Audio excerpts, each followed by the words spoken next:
border, and they will scrap only if I give them the order. And you feeling itchy, you got something to say, just know we hop this way. Nobody else is suited for this other than us. I know it's crazy, but we work with it and don't give up. Welcome to the show. If you don't know the name, we call it Hop This Way.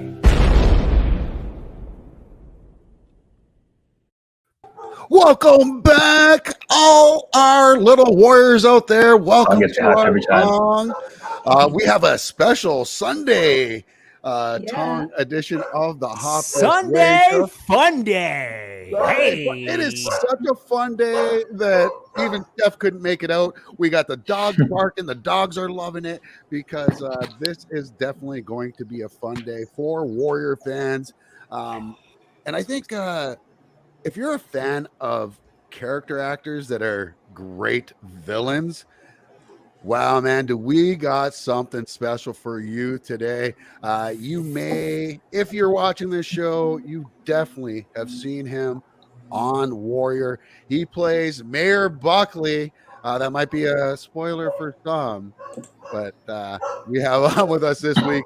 That's right, Mr. Buckley himself. You've been through a terrible time these last few months. Your father died, your business was destroyed, and now your husband has been killed right in front of you. Any one of these events would be more than most could bear. Oh.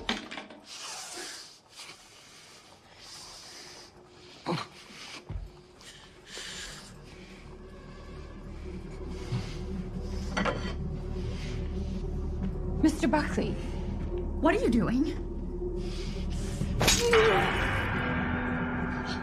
What? Oh, ow! What are you doing? He's gone, man! What are you doing? Why did you do that? Buckley, get up! She's in here! Oh, God. Help! She stabbed me! Stop! All right, come along with us. She stabbed me! He stabbed himself! Come on, let's go. He stabbed himself! Sure he did. Mr. Buckley, I'm calling a medic. oh my God, I love it. The man himself, that's it. Somebody find that guy a therapist. Thanks so much, Langley, for coming on the show. What an epic character you're playing here. When people think of arch nemesis, when they think of that antagonist, this isn't normally the character they're thinking of, that character that's kind of behind the scenes manipulating things. Tell us a little bit on your thoughts on Mr. Buckley. Well, it's great to be here, first of all. So thanks for having me on. And my thoughts on Buckley. God, where do I start? He needs a therapist, man. He's this guy's got some issues, right? Definitely.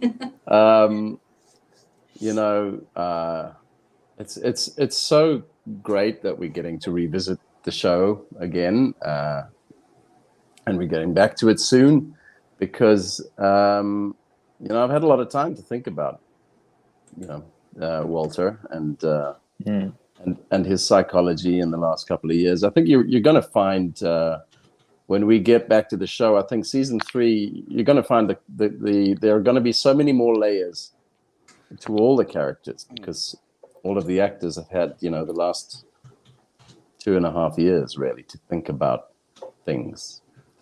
But, I don't know where. I think you're going to have to be more specific when you ask me questions about, about Walter, simply because there is so much to him. And I've thought so much about him and who he is and how he operates and his psychology in the last couple of years. But and I guess that would bring us actually to Frank. I think, Frank, you've got a great question about Buckley's journey.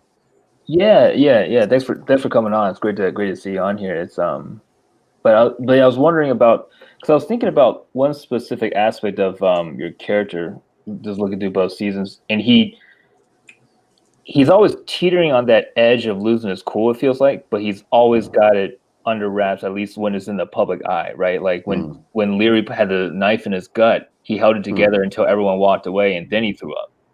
Yeah. When he had the nightmare about losing his leg, he was by himself. Like it was sleeping. He was in his private area. So like he's always been able to hold it together. It's like it's such a blank slate. Like you wouldn't know he was from the South, right? You would definitely not know he was a Confederate soldier. It's like how close is he to, if you think about him in the future, like how close is he to falling off, or is he going to maintain and somehow become kind of like the Don, you know? Yeah, I think that's, that is, I think what makes him, one of the things that makes the guy such an interesting character is that question, is how close is he to losing it at any given moment? And I mean, he does seem to have such great control and such a great handle on his emotions.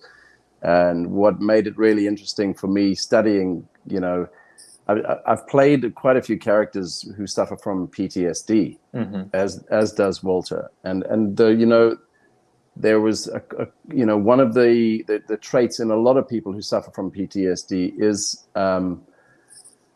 is that they will very often lose their cool in an instant and kind of snap. And that's what for me is interesting about him, in that he is different, and that he really, even though he suffered major PTSD in the war, was able to reinvent himself. And despite his OCD, of which there are more than, he has a few obsessive compulsive disorders. But in spite of those, and despite the PTSD, his superpower is that he can maintain his emotional even strain. Is that he's constantly thinking, and he's constantly making chess moves and staying a couple of moves ahead of his opponents while keeping his cool. And that is one of his superpowers.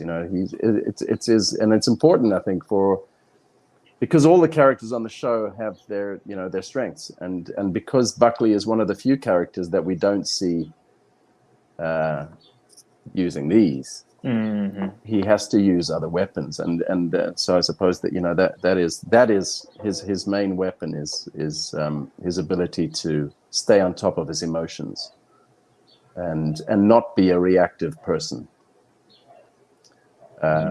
So in many ways, I suppose, I like to think that he's quite an evolved human being, mentally, emotionally, even though he's not perhaps the evolved in the kind of way that we in this day and age would necessarily like a human being to be evolved. He's the beast that Buckley needs to be to survive and to thrive, with the choices that he's made. I don't know if that makes any sense. I think so. Yeah. I guess it's hard to do muted, but I think it's hard. Yeah. No, so you did you mentioned though how everybody's had about 2 years off. To think about these characters. Yes. How much has that evolved? Like, how much has it, from the day you guys stopped shooting, your thoughts on who Buckley was, to where your thoughts on who Buckley is now? Has that evolved, and is it a big change from what you see? And how much do you think it aligns with JT? Have you guys had talks about where you see Buckley going in the future? Yeah. So what's wonderful about Jonathan and the writing team is that they all encouraged us to volunteer thoughts and ideas that we had about the characters before they got into the writing room, into the writers' room, and I think you'll certainly see some shifts and some growth and some evolution in Walter Buckley and in all the characters in the time that has lapsed. So yeah, awesome. I can't divulge anything really, but I think the fans are going to be very happy with where we go in season 3. Oh, definitely. I have no doubt about that either. Rebecca, you had a question for Kirk. Sorry, Langley as well. So good. I've got 2 surnames as a first. I know. Name, so how often it's been messing with me all week. I'm not even gonna lie. I get my name wrong sometimes, man. It's so good. I'm this huge comic book fan as well, and there's a Batman character has a similar sounding name, so I've been messing it up all week. And Matt just keeps laughing at me because he's a Batman fan too, and it doesn't happen to him at all. I want him to have my back, but he doesn't. Anyways, Becca, Go ahead. Not for this. All right. Ask away. Well, fans has some theories about the red hair woman. Something that he might kill them after wash the hair, or maybe he is in love with the nurse who took care of him. Yeah.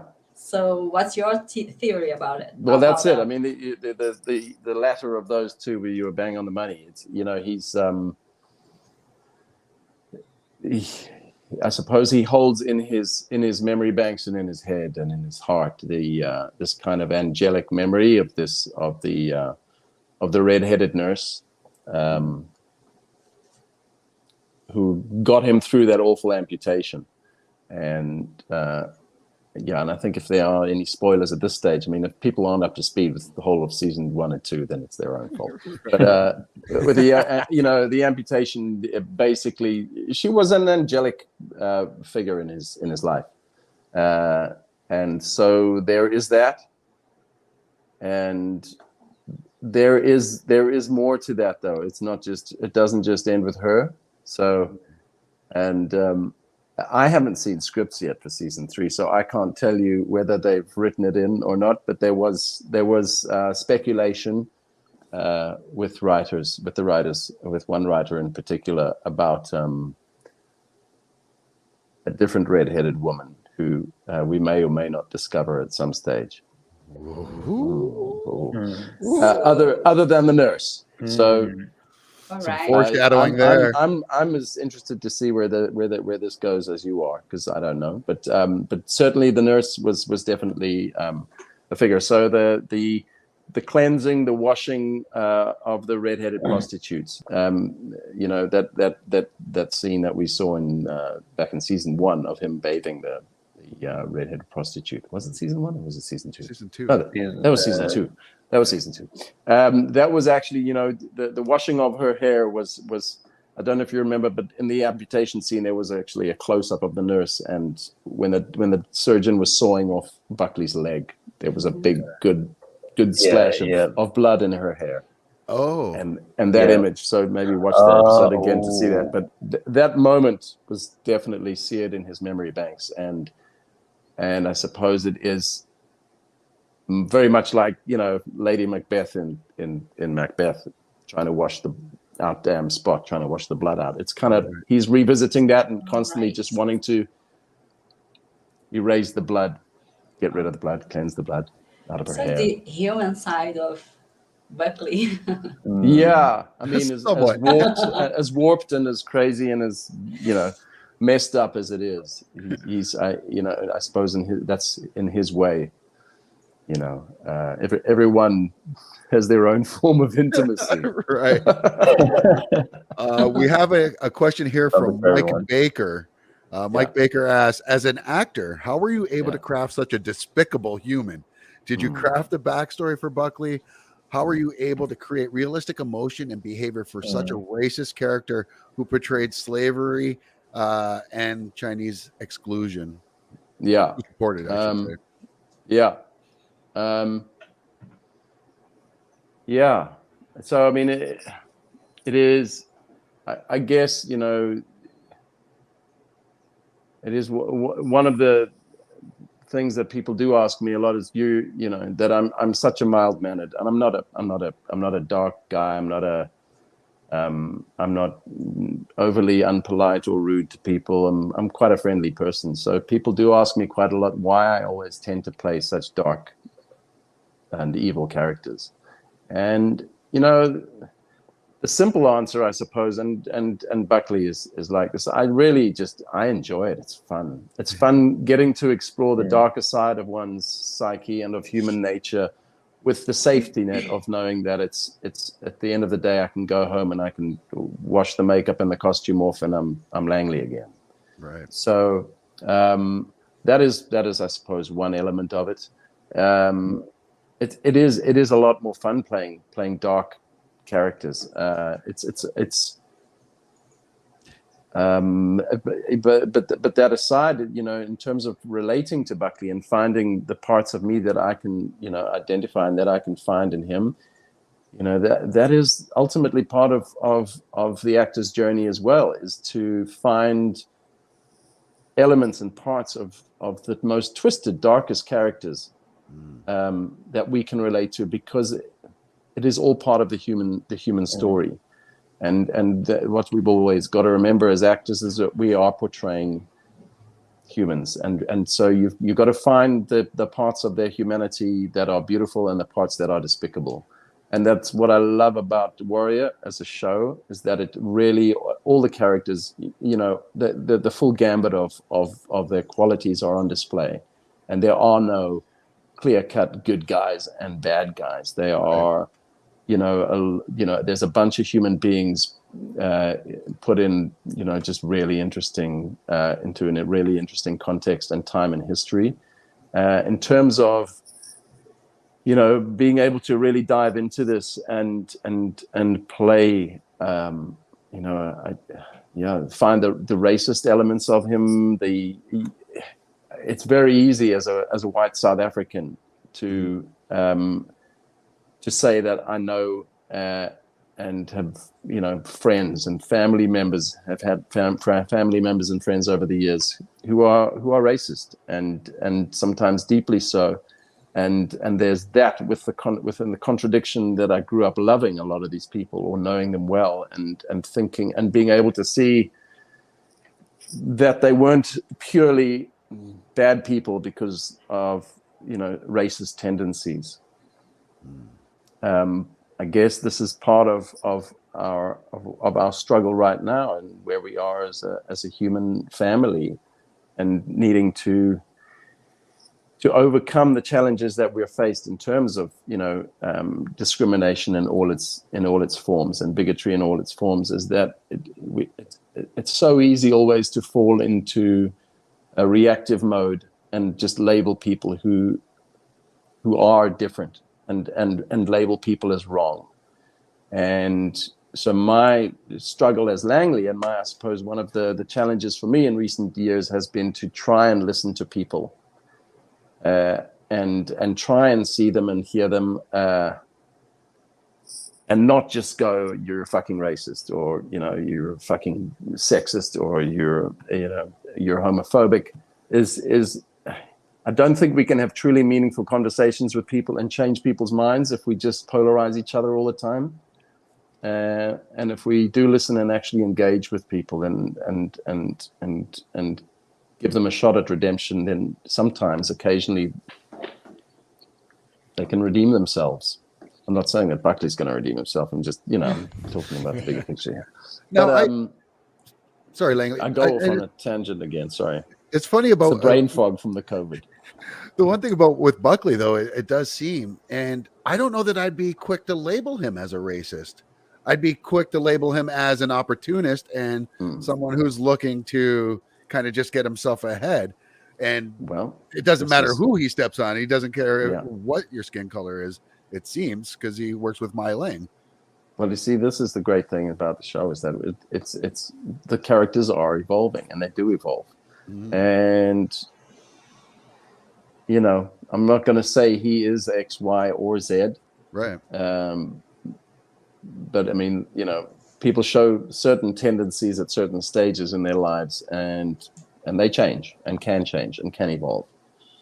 So there are certain elements, that he aligns himself with that are definitely racist, that we've seen, and there are certain policies that I would say are, pretty much in line with what you'd see, in terms of white nationalism, and white supremacist behavior these days. Right. Certainly, and let's see where that goes in terms of Buckley's relationship with Leary in season 3. Is that he's identified in Leary a potential political ally. And Leary, Dylan's characters, Dean's character, Dylan Leary, certainly is I wouldn't say he's embracing of all nationalities. and all races. That's the nicest way to put that. Definitely. Yeah. Matt, you had a question for Langley as well. I do. Actually, I want to praise a little bit on the fact that you said like it's so much fun to play villains, because as watching the show, right, I was like, man, this motherfucker, oh Jesus Christ! But like again, from taking a step back, you know, with these 2 years where, you know, after I watched it, I was like, yo, Langley is killing this shit he's probably having so much fun with this character. So, and plus like my favorite character of all time is like the Joker. So to see like somebody like step into these roles, I'm just like, oh, he's so fucking good. I love it from an actor standpoint. I'm like, this is so fucking good. I love it. I want to actually pivot a little bit from the show, because you do like a lot of the Iron Man trainings and just like triathlons and stuff, and me and a group of my friends actually do like Tough Mudders. I don't know if you've heard of those. Nice. Yeah, I do. So, I've heard of them. I haven't done one, but it looks like fun. It's really fun. It's a lot of fun. The shit you do, I'm just like, my one buddy's like, yo, we gotta do this, and I'm just like, I can't swim for shit though. Like I'm gonna drown within the first couple miles. I don't know about this, but props to you, sir. So the training regimens that we both, I think, parallel into, like, they're pretty extensive and pretty hard. There are times within like the middle of my training where I'm just like, I fucking do not want to anymore. And I want to know, have you, like, during these training sessions, like kind of when it gets to that point, how do you break through that past of that I don't want to, and, you know, how do you endure that? Fuck it, we just gonna keep it moving until said race or, you know, event, whatever it is. Yeah, look, I mean, I certainly am not as strict with myself in terms of training regimen as I was before. I find, you know, I basically I get out there and have fun. And if I don't feel like training on a given day for whatever reason, I'm not as strict and I'm not as hard on myself as I used to be. I guess it all depends on whether I'm training for an event or not. So, you know, the last couple of years with COVID, there just haven't been that many events. And I since October of last year, I actually had to prepare for a role that I wish I could talk about, but I can't. But it was basically the producers had asked me if I would put on or be able to put on 10 kilograms, so like 22 pounds of muscle for a particular role. And obviously as an endurance athlete, that's difficult because you're on your bike or you're riding or you're swimming most days, and you're eating really well. So I, to be honest, have not done much in the way of cycling, swimming, and running since October of last year. I actually kind of went into full, bodybuilding mode, and I started force feeding myself lots of food and lots of supplements, and went into the gym. And I did put on 22 pounds. I won't say it was all muscle. It took me 3 months. November, December, January. By the end of January, I'd put on I'd hit my goal, and then I had 2 weeks before I started filming, in which to cut back by about 3 kilograms. So, you know, I got it back down. Basically, my net gain now, where I am now, is about 9 kilograms above where I was. So yeah, about just under 20 pounds or so, or around 20 pounds. And I've got 2 weeks left on this job, and then I'm going to have to get back into Walter Buckley mode. So then I'll get back on the bike then. But it's actually been quite nice. I've enjoyed the break from the intense training. I've enjoyed doing a different kind of training. And I've enjoyed seeing how my body responds to different kinds of training as well. The part that I found the hardest was the eating, to be honest. Forcing myself to eat and to do supplements. man, I don't want to look at another protein shake again. It's just because there's only so many I'm different done. things you can do with it. It's just like, ugh. Yeah. It's been quite nice, to be honest, to actually suddenly have guns when I've never really had big biceps or anything before, and it's suddenly like I look at myself and I go, "Who's that dude?" It's Hercules. Yeah, and then I do go for the odd bike ride, and it takes a very long time to climb up a hill now. Well, let's. Speaking of, can I ask a question? Yes, Sure. please do.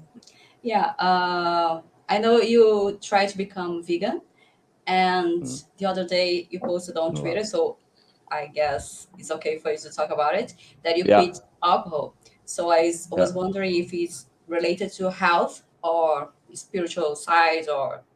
No, it's a good question. So I think it's a combination of things. I started in my mid-30s. I started to take better care of myself. I think I'd had quite a wild time in my 20s and early 30s. Even though I was by then married with kids, I still enjoyed, drinking quite a lot and smoked cigarettes. And I went and did a show. I did an HBO series called Generation Kill, and we filmed for 7 months straight. And in those 7 months, we were shooting mostly 6-day weeks, and I was on the back or in the front of a Humvee playing a reconnaissance Marine.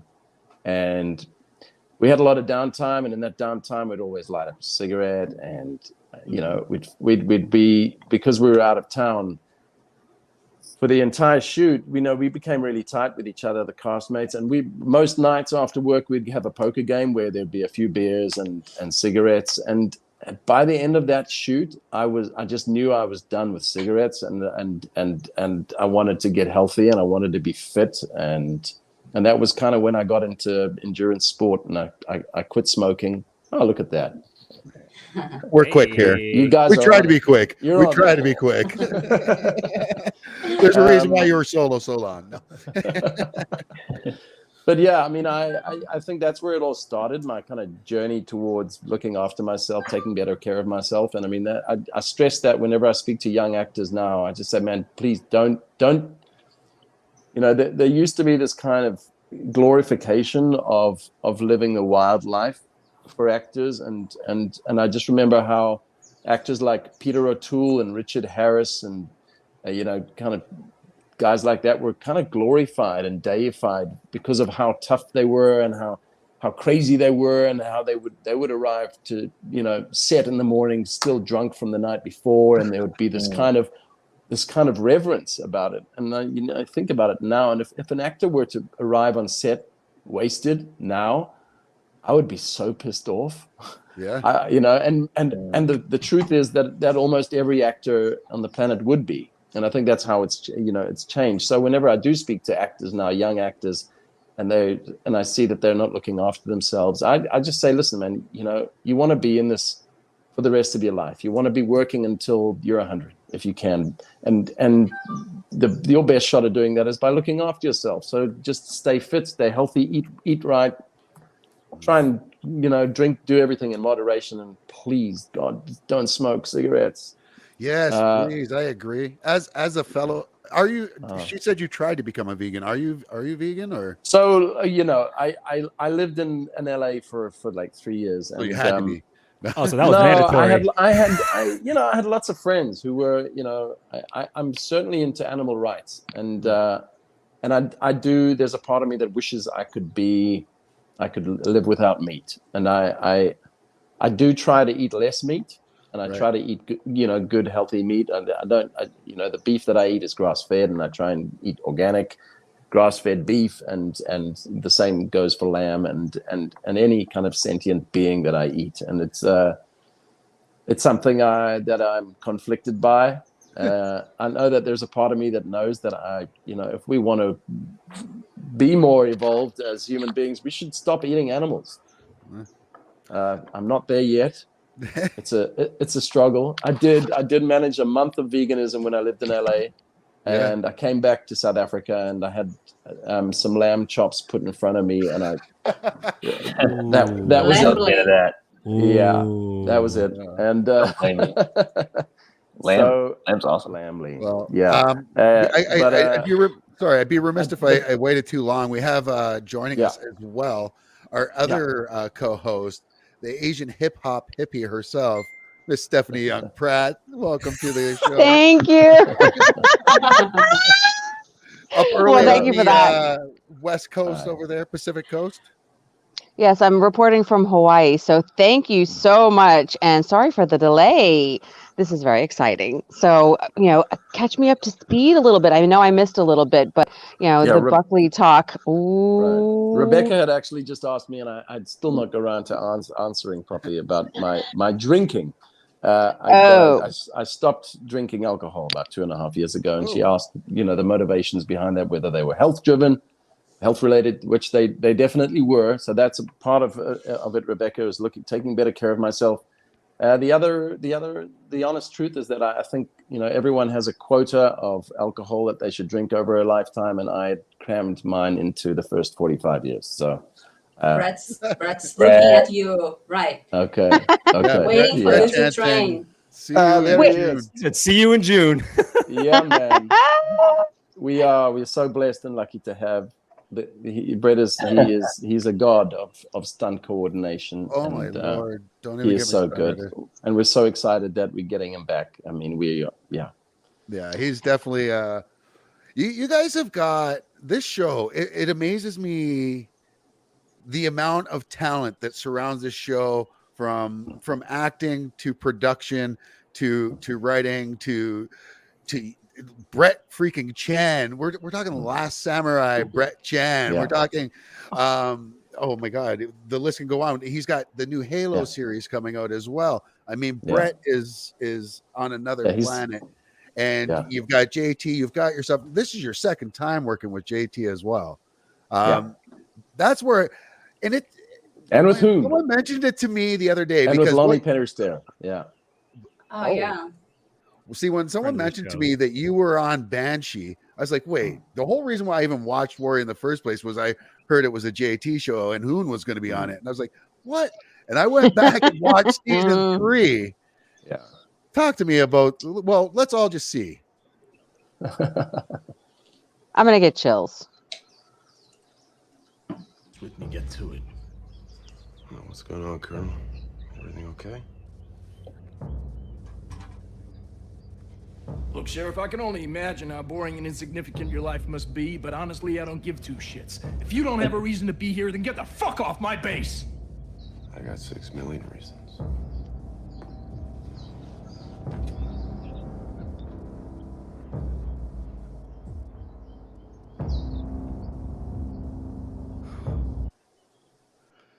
I mean, if nice guy hasn't watched that show, I mean, that show is intense. But Banshee is like an adrenaline ride up here, and Warrior is such an adrenaline ride in itself. But it's almost like that's what you would take to come down. Is the Warrior to come down off of Banshee? I mean, especially I if you haven't seen Banshee, I'm sorry about the spoilers here. But how many shots did you take from that shotgun? Yeah, I don't know. I mean, a few. Kevlar was good. The Kevlar did its job. Kevlar did its job. So that was a very, very interesting and very exciting sequence to shoot. I mean, that was Greg Yaitanes' episode, or one of Greg Yaitanes' episodes, if I remember correctly. And it was the head cam. I mean, it was all half the episode was basically shot on head cams. Which was and the whole heist was on head cam. I've forgotten about that. That was was crazy. That was crazy. That was fun. What is it like when you hear people come up to you and mention shows like Banshee or Warrior, which both have kind of got that little bit of a cult following? Like, there were huge hits on Cinemax, but if you didn't have that, especially like a lot of people like myself who are in Canada, we didn't have access to that until it showed up on Showtime. Yep. Is it special to you? Is there some kind of kindred spirit or friendship you feel with fans like that? Yeah, absolutely. I mean, it's especially, I suppose, when the show means a lot to me as well. And the great thing about Warrior and the great thing about Banshee is that I've formed some of the best friendships in my life on these shows. And certainly, the one thing about Warrior is, you were talking about how talented everyone is on the show in all the different departments. But, the other great thing about the show, and one of the reasons why we all love doing it so much, is they're just such wonderful people on the show. We all love going to work every day. Everyone loves going to work every day. I'm currently working with a lot of the same crew that we worked with on Warrior, who will be coming back for season 3 as well. And they miss everyone. They can't wait. They're so excited that we're going to be starting up season 3 soon. And it's that's generally the feeling amongst the entire cast when everyone comes to work. We love our directors. We love our writers. We love our makeup artists. We love our stunt personnel. We love our production assistants. We love, the camera operators. We love our camera department's amazing. We love our sound guys. I mean, it's the dream show in every way for an actor to work on, because we're working with such amazing people, such amazing material, and everyone's really nice. And then the dream was answered for season 3.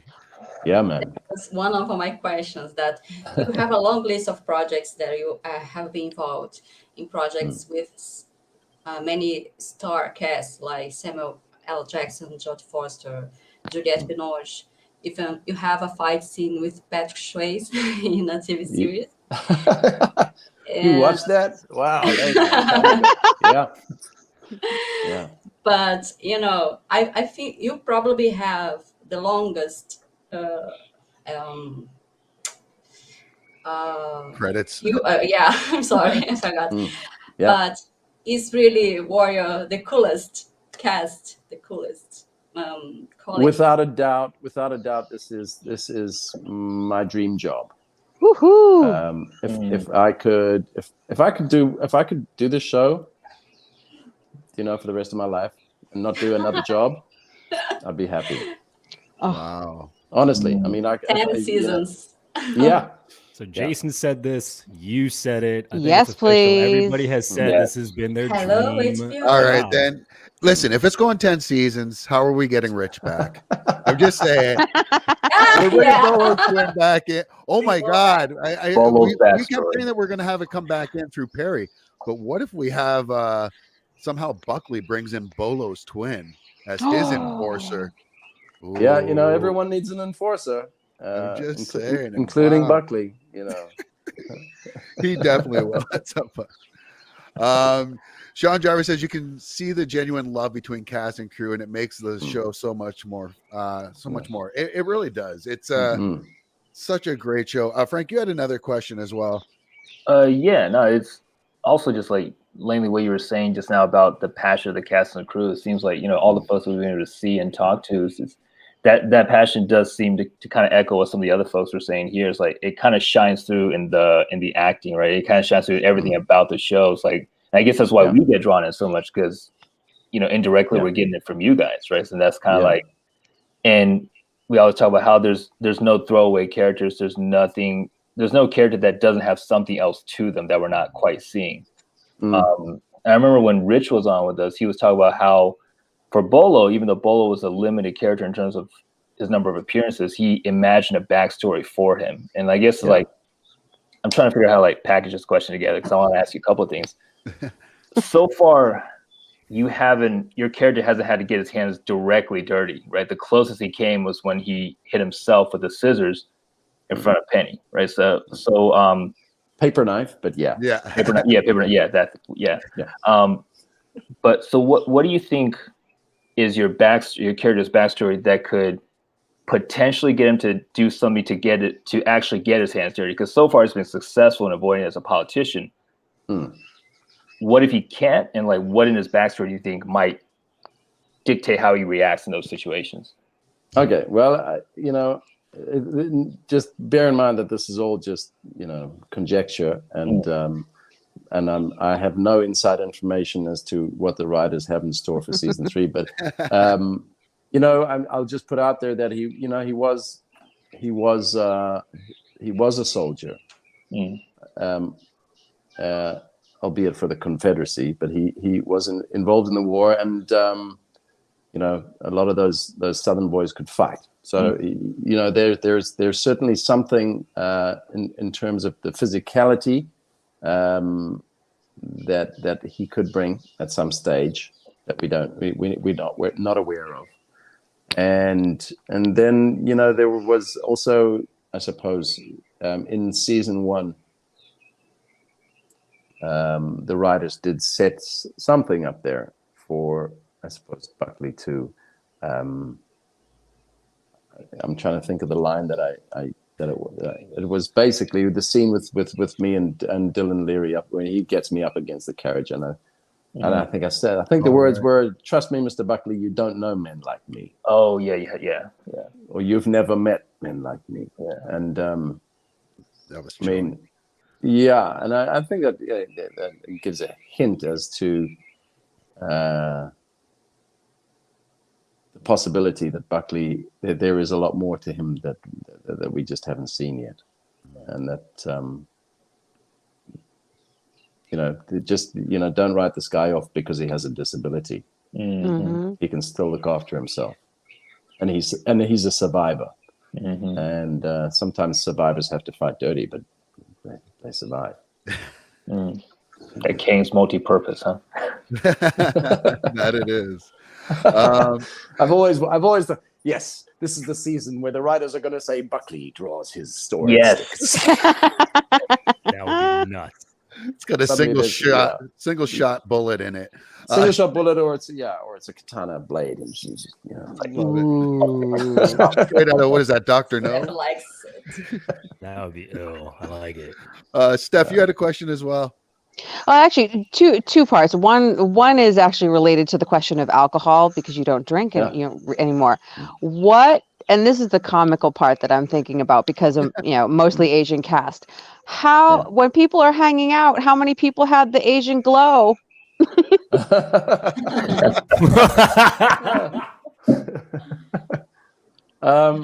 Yeah, I was still, because I get it. This is how long. Well, this is how long ago we filmed. The last time when we wrapped season 2, I was still drinking alcohol. That was more than 2.5 years ago.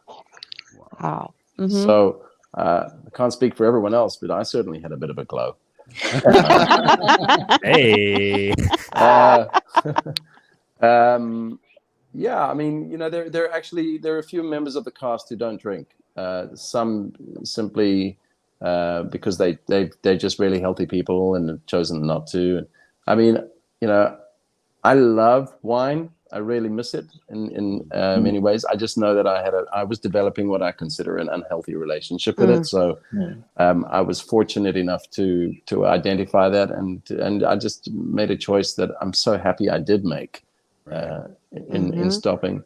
But I mean, a lot of the most members of the cast do enjoy having getting together for a couple of drinks, at least on the weekend, and we'll often do that. And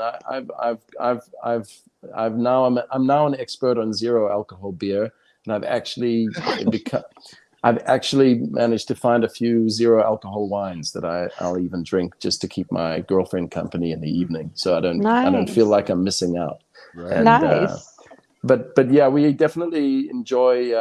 There's some really talented musicians. I'm sure you're aware amongst the cast, and so we've got Jonathan, we've got Joe, who can, and Perry, who Brad, Kieran. I mean, it's there are a lot of people who are really good musicians and singers, and so we get together and have a few drinks and have some barbecue and. I love it. As we call them in South Africa. I love the family feel for this. Yeah, and certainly there will be, I think we'll be looking forward to that, and we're probably just going to have to do it in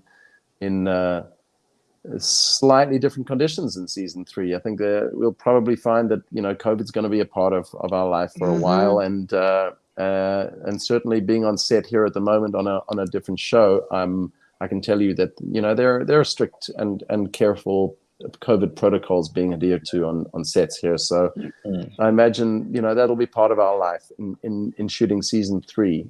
So I imagine the cast will again be pretty much form pretty much of a bubble, and we'll continue to do what we like to do, which is hang out together and socialize and look after each other. And there will be we've had some new arrivals in the off season, and so there'll be some cast members arriving with little ones to shoot season 3.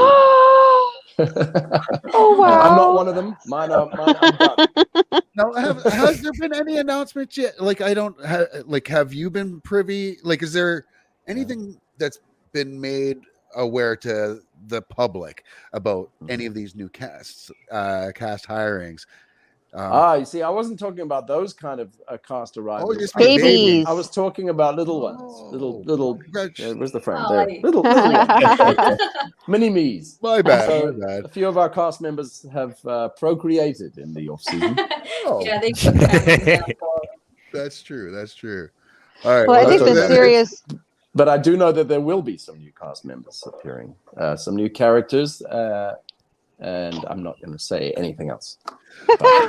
Well, my before I get serious myself into question trouble. Yeah.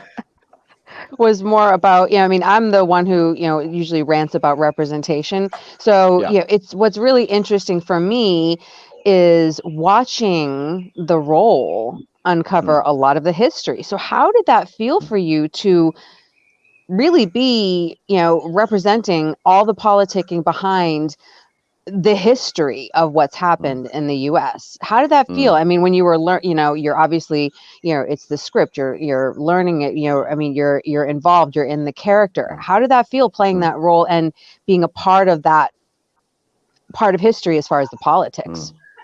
Yeah.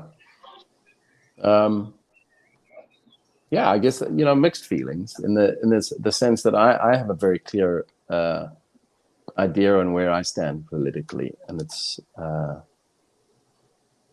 certainly very different to where Walter Buckley stands politically.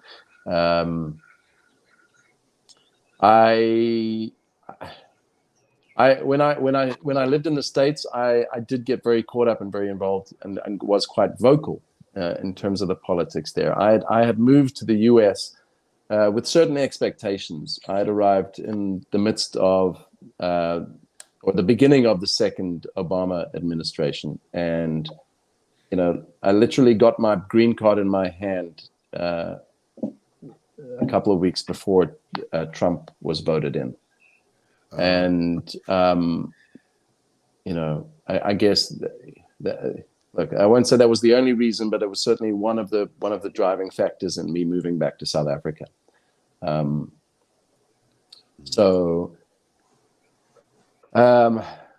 think, and what's happening now in the world as well with the Ukraine and with Russia, I do, and with Putin, I feel the world had got to a place where we were like the old traditional patriarchy of middle-aged white men fucking up our world was kind of nearing an end. And I do feel that your Trumps and your Bolsonaros and your Putins are very much the death throes. It's like the last, it's almost like they know they're on the way out. They know that we've got to a place where this is not acceptable anymore. And we as people have got to a stage where we've evolved. We've moved past this, and we are moving through this and past this, and we're moving into a better way of being. And it's almost as if this is the last struggle, as they are. I don't want to use this analogy because it's quite brutal, but being that the patriarchy is we've finally got to a place where we're holding its head underwater and we're drowning it, and it's kicking its legs up in its kind of death throes. And that's, I think, what where we are now. Oh. And yeah. I mean, I've forgotten what the question was. I know. See, and I didn't necessarily expect it. I didn't have to have such a serious answer from you. It was really like how you in that role. Again, that tells me and shows us, where you're coming from. Even more so, being in that role, having to play that role. I mean, so that must be. Oh, so that is intense. That is that is challenging. But then again, as I touched on at the beginning of the show, it's coming back to the humanity of it all, and it's that remembering that even these monsters are human beings, and they were once someone's sons. And my mother. Sorry, go ahead. No. I was just gonna say my mother texted and sent me this picture because she's listening and watching. Yeah, and she made you think of this. Yeah. She's like, she loves you. She's like, I love everything that he's saying right now. You have to share this with us. So that's from my mother. Send her love, man. Send her love. Yeah. But I'm sorry, I didn't mean to cut you off there. No. When mom texts, everything listen. goes on. Like, oh. Yeah, man. I'm sorry. Quite right. 68 years old, and I'm still afraid. I'm not glad joking. to see she commands respect. Yeah, we need a few women like her in running a few more countries around the world. Oh, I couldn't agree more. Not to get political, but it always kills me that the most kind of benevolent and forward-thinking and progressive countries in the world have women heading the countries. Yeah. Or they have in the past, and they're not afraid. Like, they're not afraid. They're just get me the best person for the job who's thinking about the people. Which, look, I mean, the thing is, one never wants to generalize, and but to generalize, women approach things from a very different perspective and with different priorities. And for the most part, I do feel, to generalize, women are heart-driven, and men are ego-driven. Yeah. And thank God we're moving towards a place where that is changing, and we're talking to our kids more about the right things, and we're growing, we're getting there. But I think we need to let some leaders. We need to give leaders who approach things from a heart perspective. We need to give them a chance, because we've been giving leaders who approach things from an ego perspective. We've been giving them a chance for thousands of years, and they fucked things up completely. Always. So, what have we got to lose? Well, I think that's a good segue into Matt's question, because, hey, Mr. Ego. No, I'm funny, Matt. I'm kidding, brother. Chua, I love you. Think you fucking funny, huh? Okay. Okay. I needed my segue. I needed my segue into you. Give him money, but You don't are give him very lucky intimacy. we live in different countries, buddy. Even though you're only like a 6-hour drive away, so it don't matter. It's fine. But oh man, fuck you. Not I'm just like That's what I do. That's my whole role here as head of this Tom. Oh my god. But yes, okay. Matt, you had a question. I'm sorry, buddy. I did. After you threw me off, you son That's of a what bitch. I do. So this I'll either pivot to my next question or continue on with this one, depending upon what it is. So as I was doing a little investigative journalism, I read that one of your parents, since we were talking about parents, was a poetry. Yeah. Have you ever dabbled? Have you ever written? And would you be able to share some, if so? Well, okay. So I don't think I've really ever dabbled in poetry, other than when I was a kid at school. I've written a couple of pilots that I don't think I would share with anyone right now. But I did write a novel during lockdown. There was a period of a year where I didn't work as an actor, so I had to do something creative, and so I ended up writing a novel, which was largely inspired by people in my life, but it is a work of fiction. And the only person at the moment that has read it is my partner, Sarah. And the response was encouraging. So I'm doing like a pass at it and editing it. And I guess the next step is to be brave and give it to a publisher to read and see where we go from there. I was going to say, are we going to see this? Yeah, you know what? It would actually make a good film as well. So I guess, and a lot of it is set in the Caribbean because my dad is from there, and the story is set there. So I'd love to go and spend some time shooting a film there. So all right, so now I'm gonna do a little dream casting then. Say we turn this into a streaming show or a film, whichever you would prefer based on your work. Who would be the showrunner, and who would star, or would any of those give it away as to what the story is about? Yeah, so like, who's your antagonist, who's your protagonist, right. and who's the showrunner? I'm afraid it's not the kind of I don't think it's the kind of show that would appeal to Warrior fans. You'd be surprised. There's a wide variety, as you can see just from this cast here. Yeah, well, look, because the central character was based largely on myself, because it was kind of from my perspective, I guess I would cast myself as the lead. Hey, yeah. Why not?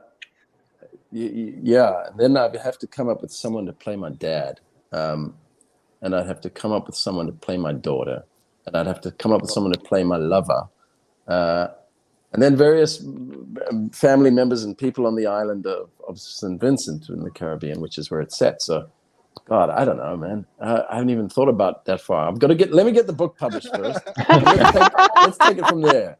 Why don't you? I'll come back onto the show in a year's time, and you can just say, so how's the book coming along? And have you given any thought to the question that I asked you a year ago? And I'll give you an answer. Writing this down. How's that? Right now? I got you. Let's be honest. Chu is just looking for a role. I'm so done. Yo, what is it about Sunday Fun Day today that you want to expose my shit? What the fuck's wrong with you? I suppose I could turn the character of my English daughter into an American son. I don't know. Yeah, hey, if he's beige, that's me. I'm good.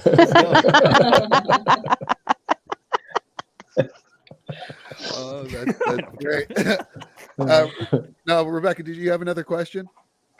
Yeah, speaking of mothers, I know that you're a very sensitive person.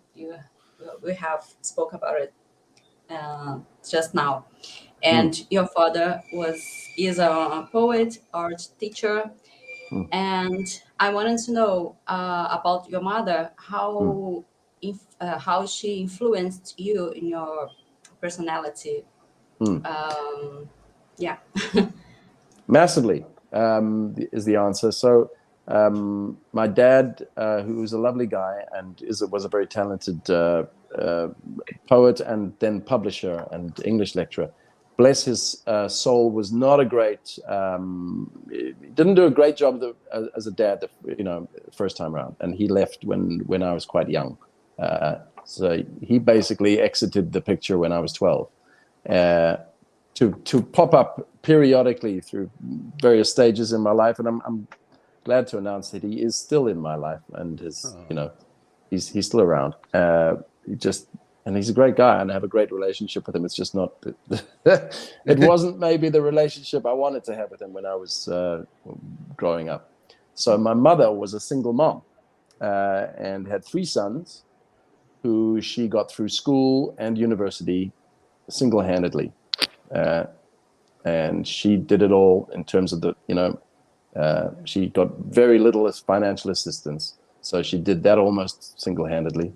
She worked incredibly hard for that. And so I suppose I was taught an amazing work ethic by my mother. And I was also taught the value of hard work and seeing it pay off. So I guess I have that. And she had to be in many ways both mother and father. So although I've certainly had many shortcomings as a dad, and I left lots of room for improvement. There was certainly, she taught me how to, I suppose, walk through life and walk an ethical line and try and be a good person, try and be conscientious. And I learned a huge amount from her. I was massively inspired by her, and I still am to this day, and have a huge amount of respect and love for the amazing woman that she is and that she was. Nice. Give it up for mothers. Yeah. Mothers. Give it up for moms. It's good to love and fear them. Yes. That's also true. All right, so we're gonna get the last round here because we've had Langley here for a long time now, and I know it's getting late in South Africa. So, Frank, we're gonna go with you, Steph, Matt, and we will close things up there. So, Frank, what you got, buddy, for your last question? Just kind of going back off of what we were talking about earlier with your character. With what you can tell us from season 3, like, is there gonna be any out of commission period for Buckley because of where he ended up physically at the end of season 2, or is he gonna be kind of on the scene right away again? Yeah, he'll be on the scene. I mean, if you remember at the end of season 2, physically he was okay. He just had his arm in a sling, and he was good to go as the new mayor. So he's certainly going to be fit as a fiddle in terms of his arms. But he's there we go. I mean, I don't know what else to say. I can't add anything else. He gets it done. He gets it done. Yeah. He'll be good to go. Miss Steph. I was just wondering, what was your least favorite scene in the first 2 seasons? My least favorite scene. Like either really rough to film or just, Yeah.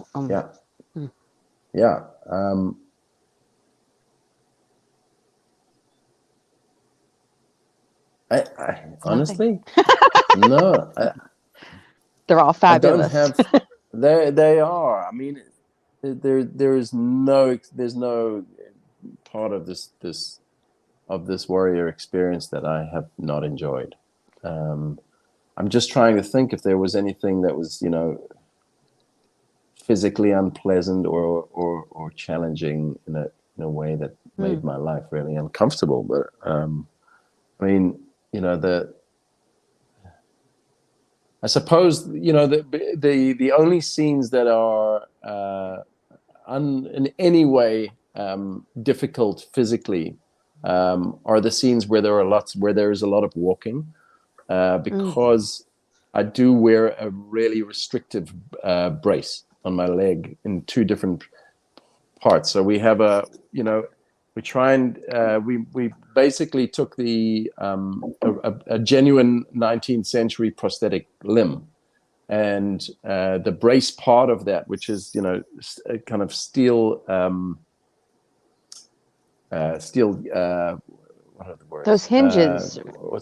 Basically hinges that go on either side of my knee and then are strapped with a big leather brace that is tied together with leather laces.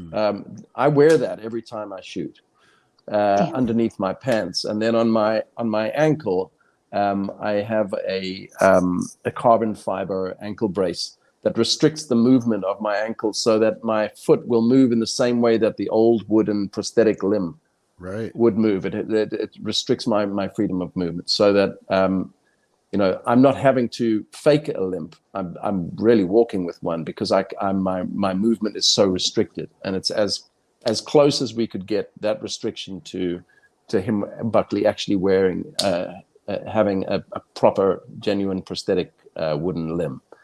So, when the shooting day is long, at the end of the day, I can tell you when I take that off, the relief is immense. So any day that I have a lot of walking, it's physically, I don't ever want to say it's unpleasant because I'm always just so happy and grateful to be working, but it's I guess anything where I'm spending 12 hours in the brace and I'm walking around, and that would be my least favorite to shoot. Right. Which has got to be pretty hard too for you as well, you're a physical actor. A lot of the roles you play, you do a lot of fight scenes, and to go from basically an action star to such a, I don't want to say not physical, but it's because of your invalid status that you can't be quite so physical. Was that hard? A hard transition for you, or was that kind of a relief? I think it has there's pros and cons to it all. Generally, it means that I have more dialogue to memorize because they who's that guy. So they give me the dialogue, and then the other guys get to go out and have all the fun. And but no, I mean, it's I think every character comes with its challenges, both from an emotional, mental, and physical point of view, and Buckley has his specific challenges, and I'm hopeful that they'll be they're going to work in some physical stuff for Buckley. I'm hoping there'll be some very tricky physical situations that he has to get out of at some stage where he has to fight. I'm sure that's coming. I'm sure that's something that a lot of the fans want to see. Speaking of fans, Derek Chin says movie TV show fans often identify an actor with the role they're most known for. So for Warrior fans, many will see the name Langley Kirkwood and maybe conjure up a negative, though for some, sympathetic image. Most of us obviously will see a terrific actor. Thanks for this great interview. Hell yeah. Thank you. All right, Derek. That's almost like the comparison to wrestlers back in the day when they were still going with the gimmick, where going with the work, they would say. And if you were a heel and people genuinely hated you in real life, like the wrestler was like, I did my job. Like I'm the best actor in the world. So I would imagine it's kind of the same there. If everyone is hating me and they're wishing me dead, then I've done my job. Funny, I say the same thing about my ex-wife. My work here is done. Becca, did you have a final question before Matt goes? Or did you have a final question before Matt? Yeah, I want to know what is his expectations for season 3. Of course, we have talked about a bit, but what are you expecting to see? Make it alive through season 3 to get to season 4. This is a character that at some stage, the audience is gonna want this guy to die. So I'm hoping to make it through to the end of the final season, and who knows, maybe by then he will have evolved so beautifully that the audience will actually go, you know what, we want Buckley to live. Of course we do. He needs another chance. Really great death in the final episode of the final season. The hero is only good when they have a great antagonist. So there we go. And Kai never died. Kai never died on Banshee. On Banshee, right? Kai made it to the very end. I'm pretty sure he didn't even die at the end, and he was the big antagonist. So, and everyone wanted him dead, I think. Yeah. So there is hope out there. Money Matt, you have got Tong Trivia. Oh, yes. We have a segment here on the show where I have 10 random questions for you that you don't have to think too much on, or maybe you do. Depends, however it is. And there's COVID brain fog. I'm just putting that disclaimer out there before we get going. Well, you think harder. I'm just kidding. No, you're good. But after you answer all 10 of these questions, we will know you much, much better. And then you will then be initiated into our tong, the Hop This Way tong. So are you ready, Langley Kirkwood, to go through tong trivia? Yeah, you take that sip of water. Here we go. Okay, I'm ready to go. All right, here we go. Number 1, app on your phone you're always on.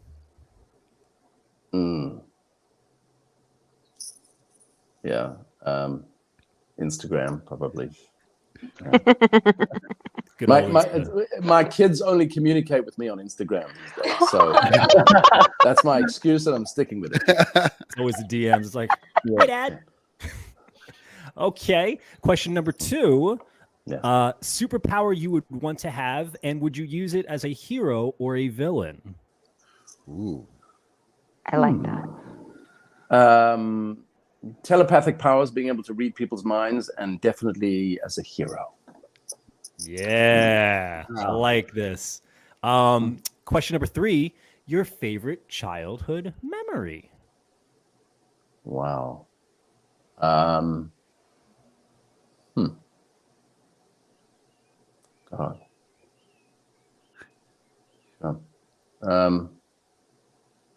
You know what? My favorite childhood memory is most probably fishing with my grandfather when I was around 4 or 5 years old. Ooh, that's a good one. Okay. Question I can never keep count, so we're just going to keep it moving. If you could create the best slice of pizza, what would be on it?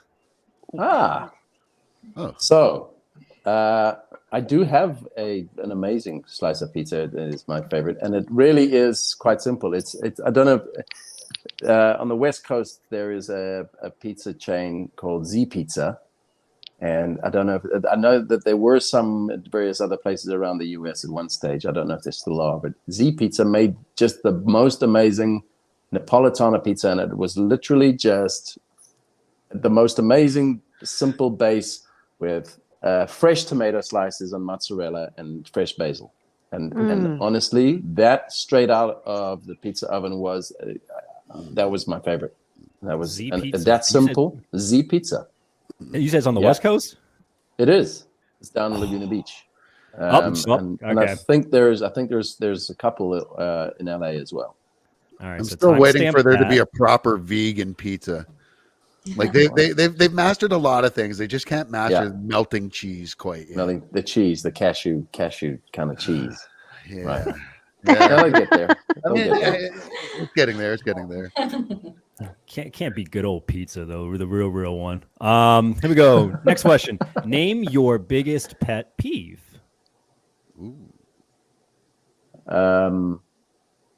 Actors arriving on set unprepared. Hey, okay. Very good one. I like that one. One place you haven't been to but would like to go. St. Vincent in the Caribbean. Okay. You've never been? You've never been? Wow. Been. Yeah. Steph, have you? No, but remember, I mean, he wrote his book, and we buried there. Exactly. My lived there. My brother has lived there. Yeah, I've never been, so that is definitely on the list. Oh, okay. Let's see. Next one. Who would you want to play you in a film or series about your life? Well, we already answered that one. I know we kind of did. We need but that was in the fictional young one. Langley? Yeah. Who's going to play young Langley Kirkwood? Young Langley Kirkwood. Yeah, I don't know. Fuck, Ryan Reynolds is too old. Shit. It doesn't matter what the question is to guys. It doesn't matter who do you want to play you or who do you want. If you're going to go the other way for just one night or whatever, the answer is always Ryan freaking It's Ryan Reynolds. Yeah, it's Ryan Reynolds. Hey, have any of you guys, have you seen Jonathan Tropper's new movie, The Adam Project? Yes. I have it on my watch list. I watched it last night. It was so How was it? So good. Very Yeah, good. My it's friend so said he good. cried. Makes And me my laugh brother and there cry were at the same dry eyes time. left in the house. And if you've got any kind of daddy issues, oh boy, Oh, come on. Don't. oh god, Yeah, Oh, you go no, I'm there. not going to watch it. Great. oh man, no, you got to watch it. You got to watch it. It's amazing. You know It's what? just Maybe we'll do a senior watch party and we'll all watch it together. Yeah. yeah, do we that. can get a It's group so of good. fans to watch. It's so Oh, good. man. You just Oh. make sure there's some Kleenex nearby. I'm so happy for him though. Like, I mean, I discovered the first time I found JT was You was discovered JT? I did. Holy It was, shit! It was Banshee, and I felt like, as a Yes. Canadian, I felt like I was the only person in the world that was watching it as it was on the air, Right. and Oh. watching every week. And I'm not going to say how I managed to watch it in Canada. It was legal. Don't tell me. But I mean, that I was say that with my kids as well. It's just don't tell me. Just right.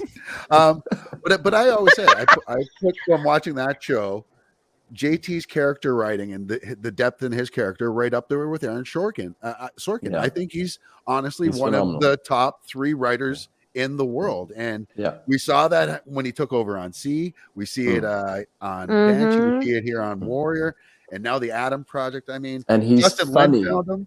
He's so fucking funny as well. Some of the his lines are just so quick and witty, and he's a deeply funny human being. But and there's a lot of humor in the Adam Project, but there's also some really good stuff, some really good heart stuff as well. So Great. give it a watch. I might have to watch that Definitely tonight. gonna give it a watch. Yeah. Okay, where are my tissue? Where are my tissues? Final 3. Here we go. Living or dead person you'd love to sit down and pick their brain.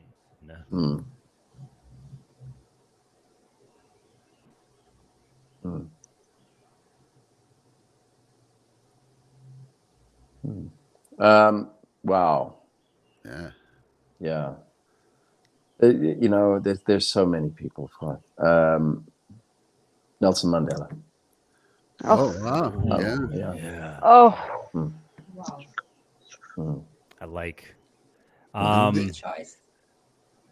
That is a Well, good the one. impact's got to be that much even more for Langley though, being in South African, right? So Yeah. I mean, being there, being a part of it, we all see it from the other side of the world and see it through how television portrays it, but to actually live through that, I mean, and you know what I would want to ask him is how he felt about having the Mandela effect named after him. What? I mean, I think that's a legit question. I would really love to know. Sorry, man. Like, where's my check for you using my name? Probably not the way that I would want to. So, let's do. Finally, almost name 3 positive things about yourself. Wow.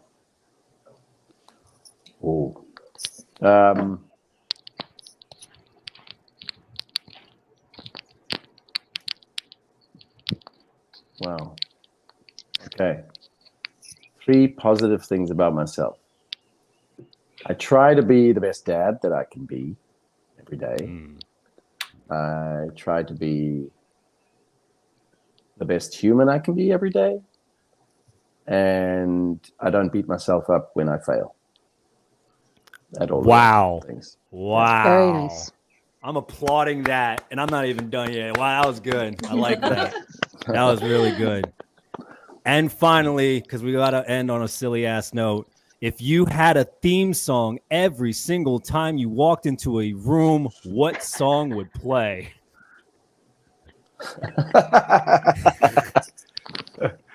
Are we talking like ideal me or real me? You know what? You could have one for each. Let's do both. So ideal you, what would play, and then real you, what would play. So go ahead. Let's Okay. just do So both. the ideal me probably be This Is Why I'm Hot. Mims? Okay. All right. I like that. And real me, it would probably be I don't know, like the Looney Tunes soundtrack, something like that. I'm just so happy you didn't go with Cardi B. I thought he was going to drop Cardi B next. I was like, no, he's not. He isn't. Man, I'm not gonna lie; those are the best answers ever for 2 theme songs. So it sounds like he shit- just dances into rooms that he gets into, right? Yeah, you know, Oh, Those kind of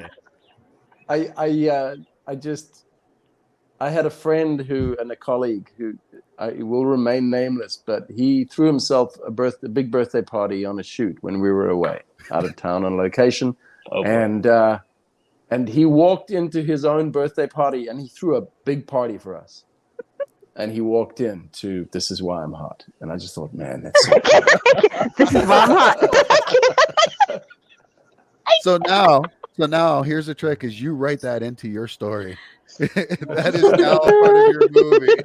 No, that's the opening credits song. That's the opening, like, and he just like starts fucking going. That's good. This is why. Peacemaker. Forget Peacemaker's opening. Oh, that's fantastic. I like it. Oh, that cracks me up. We better get producer credits on that now. Ladies and No, gentlemen, that was fun. That was a lot of. Kirkwood is officially part of the Hop This Way Tong. Yay! Congratulations, sir. Hey! Welcome on Thank board. you. Welcome on board. A great job indeed. Some great questions there from the fans and, of course, from the rest of the Tong here.